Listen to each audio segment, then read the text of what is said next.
Hello students, welcome to our health class. Today, we are going to discuss the effects of a noisy environment. Ways to control or manage noise pollution, and practice ways to control and manage noise pollution. Sound is measured in decibels. There are many sounds in the environment, from rustling leaves, which is 20 to 30 decibels, to the sound of the rain, which is 50 decibels, to the wail of a siren, which is 120 to 140 decibels. The words sound and noise are often used interchangeably. However, while a sound might come from anything that makes audible vibrations or simply what we hear, a noise is generally annoying and may even be harmful. It is simply any unwanted sound. Sound becomes unwanted or noise when it either interferes with normal activities, such as sleeping, conversation, or disrupts or diminishes one's quality of life. To be precise, noise becomes harmful when it exceeds 75 decibels and is painful above 120 decibels. Noise causes annoyance or can have a health impact. The World Health Organization recognized that noise pollution is an increasing problem. Environmental noise includes noises produced by transport such as road vehicles, trains, airplanes, and ships. Traffic noise accounts for most polluting noise in cities. For example, a car horn produces 90 decibels and a bus produces 100 decibels. Construction sites. Building and car park construction and road and pavement resurfacing works are very noisy. For example, a pneumatic drill produces 110 decibels. Animals. Noise made by animals can go unnoticed, but a howling or barking dog, for example, can produce around 60 to 80 decibels. Industrial activities. Industrial noise pollution is caused by plants and factories. It can have an impact on the people working within as well as those living around these industrial buildings. Cultural, sporting, and leisure activities. Cultural, sporting, and leisure activities such as music from clubs, concerts, and festivals, and firearms, including those for hunting. These can produce more than 100 decibels. Another source is household. The household is a source of many indoor noises such as the banging of doors, noise of playing children, crying of infants, moving of furniture, and loud conversation of the inhabitants. Besides these are the entertainment equipment in the house, namely the radio, record players, and television sets. Domestic gadgets like the mixer grinders, pressure cookers, vacuum cleaners, sewing and washing machines are all indoor sources of noise pollution.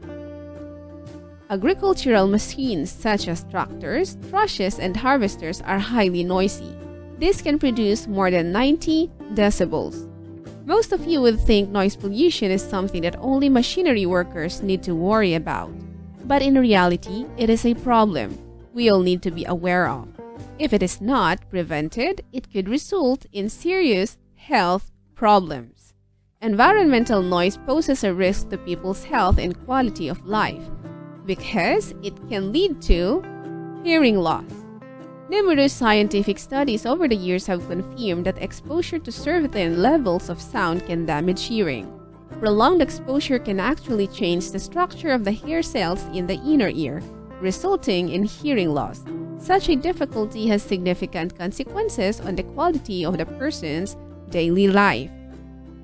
Another effect is damaged brain power. The ear is connected to the brain, which coordinates the body's stimulus responses. For this reason, all the sound waves that hit the ear are sent to the brain for interpretation.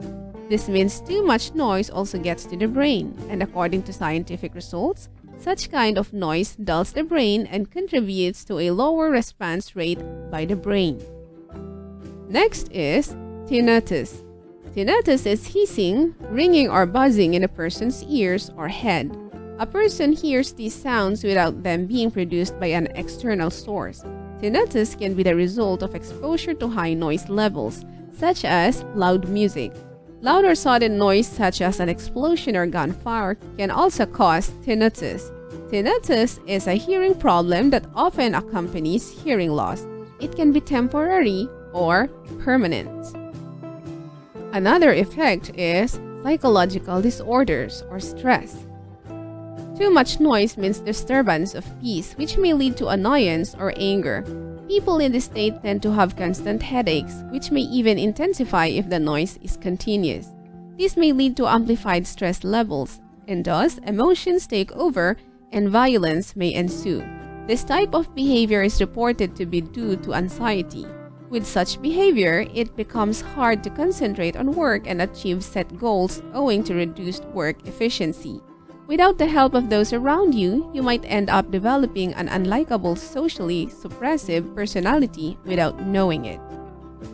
Next is difficulty in sleeping. Noise can deter sleep because of its psychological effect. Having noise around can distort peaceful sleep as it causes stress. Moreover, being in a noisy place means there is almost no chance of having any sleep. Inadequacy of sleep, in turn, interrupts the normal functioning of the body, leading to discomfort, fatigue, and general moodiness. Another effect is cardiovascular diseases. High noise levels increase an individual's pulse rates and cause constriction of blood vessels, thus making him or her vulnerable to heart attacks or high blood pressure. Being exposed to such noises for more than 8 hours a day could even be worse. Next is, noise pollution also impacts the health and well-being of wildlife. Studies have shown that loud noises cause caterpillars' hearts to beat faster and bluebirds to have fewer chicks. Animals use sound for a variety of reasons, including to navigate, find food, attract mates, and avoid predators. Noise pollution makes it difficult for them to accomplish these tasks, which affects their ability to survive. Another effect is misunderstanding. Interference such as noise or disturbance in conversations can result in misunderstanding. Noise has also been shown to affect learning ability. Noise affects reading comprehension, listening capacity, speech understanding, and memory. In the long term, noise can affect children's academic performance, which includes attention problems, difficulty differentiating sounds, difficulty understanding what is being said, loss of motivation to learn, impaired memory, especially for complex tasks requiring understanding, and reading difficulty equal to delay of 2 months in learning to read. Upon knowing these negative effects of noise pollution, let us discuss ways on how to control and manage noise pollution. First is close doors and windows. Reducing the amount of noise entering into our homes and buildings is possible by simply closing the door or windows. It keeps away annoying sound. The best thing would be only open windows during the quieter times of the day, most probably late in the evenings. Next is put on earplugs or ear muffs. Wearing earplugs or ear muffs is a cost-effective solution for reducing noise pollution. A pair of earplugs can be worn while sleeping or at any other time of the day when you want to reduce the amount of noise hitting your eardrums. Earplugs have their health benefits, especially for those who wish to have a healthy sleeping habit in noisy areas. Next is use noise-canceling headphones. The majority of people may not realize this, but sound-canceling headphones are good for reducing noise pollution. It's essentially important for industrial and construction workers. The noise-canceling headphones filter the unwanted noise well before it reaches the ears. Another way is plant trees. Trees have been established to be effective in reducing noise levels within urban settings, around major highways, and even at the places we stay. Therefore, numerous plants and trees in an area mean less noise pollution. Next is install cubicles, wall partitions, and fence. By installing cubicles, wall partitions, and fence, you'll be creating a barrier that absorbs the strong sound waves or vibrations, thereby reducing noise pollution around your office or home. Installation of wall partitions and cubicles in places such as offices with ample free space and big rooms at home reduces the overall indoor noise. Even the low-level installation, cubicles and wall partitions prove to be very useful noise absorbers. Next is replace old automobiles with new ones. Old automobiles are a significant source of noise pollution. They create unappealing and sometimes deafening sounds. Their replacement with new ones not only reduces noise pollution, but will also lower the emissions of soot and other toxic substances into the atmosphere. Next is improve your insulation. By improving insulation, it means installing soundproofing materials on the walls, ceilings, and even on the floor. Using double-pane windows and weather stripping in your home can aid in absorbing noise and work as added insulation, saving energy bill. Another way is to use sound-friendly furniture. Furniture is excellent sound absorbers as they reduce echo and sound vibrations. Therefore, sound-friendly lounge chairs, bookshelves, couches, and cabinets can affect the acoustic of open spaces. For instance, in the case of a noisy neighbor, put a big bookshelf against the wall to reduce the noise coming from their house or building. Also, use soft furnishings such as rugs, carpets, and wall hangings, which reduce sound. Next is declare a no-horn zone in hospitals, school, and residential areas. Horns from trucks, buses, and cars produce a considerable degree of noise pollution, and as such, the introduction of no-horn zone can help reduce noise pollution in hospitals, schools, and residential areas. Next is let's all be good neighbors.